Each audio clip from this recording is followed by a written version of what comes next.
ئەکادیمیان و مامۆستایانی زانکۆ لە چەمچەمان ڕایدەگەیەنن یەکێک لە وەرکان و کەیانی کە پێویستە حکوومەت یێرەم لەگەڵ ناوەندکاری بۆ بکات چارەسەرکردنی قەیرانی داراییە. دەبێت حکوومەتی هەرێمی کوردستان دیبلۆماسیەتێک بخاتە گەڕ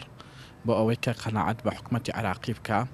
بە فۆرمێکی نوێ بە ئەجەندایەکی نوێ بە پەیوەندیەکی نوێ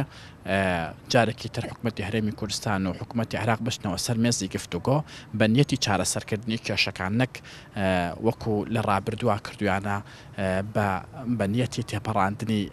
کات. بەلای کەمەوە ڕێخستنەوەیەکی جددی بکرێ بە ژمارە موچەخۆرە بن دیوار بن بڕ بکرێ کۆمەڵی خانەنشینی ناساییمانەیە تەرکوماتێکی زۆرمانەی لە خانەنشینە تۆ هەتا نەتوانانی اینجا نەعەدالەتێکی زۆر هەیە شەریحەیەک چەند شەریحەیە لە وڵاتێ موچەی فولیەی تێ بەڵام زۆری کەس و مامۆستایە مۆزەفە 3 ساڵەوە بۆ 4 ساڵەی ڕبع موچەیەکی دێتە بۆیە بەلایکەم بە تەوازونێ بێنیتەوە.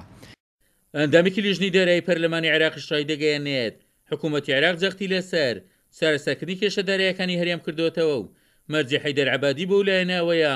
کاریان پابەندی دەستور بێت.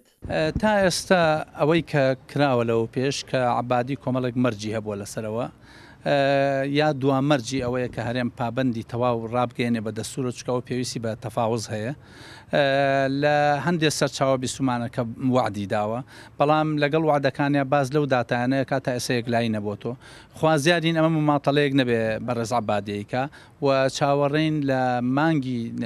لەم مانگا کە عەبادی سولفەیەک بنێرێ بەڵام تا ئێستا هەر وعدە و نەچۆتە بواری جێبەجێکردنەوە بەڕاستی تەنها وعدە و خوازیارین و دەواشمان کردو و فشاری زۆریشمان دروست کردو سەردانی سەرجەم هێزە سیاسیەکانمان کردووە سەردانی سەفاراتمان کردووە لە سەفارەی ئەمریکیەوە دەستمان پێ کردووە یۆنامیمان سەردان کردووە کە فشارێکی زۆرەکەین بەڵام ئەوەی ڕاستی بێ فشارەکانی ئێمە وەک جاران نەماوە و ئەو هێزە و ئەو پێگە سیاسی کە جاران کورد هەیە بۆ ئێستا نەماوە بۆیە خوازیارین بەرامبەرمان وەڵام بداتەوە لە کاتی وەڵام نەدانەوە فعلەن هەڵوێستمانە بێ و لەوانەیە مقاتەی عەمەلی سیاسی بکەین ئەگەر بەو شێوەیە بڕوە.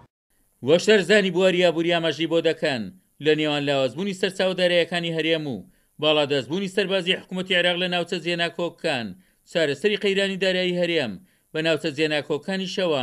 پێویستی بە دیالۆگە لەگەڵ حکوومەتی ناوەند. عومەر غەریب، کورسات نیوز، چەمچەماڵ.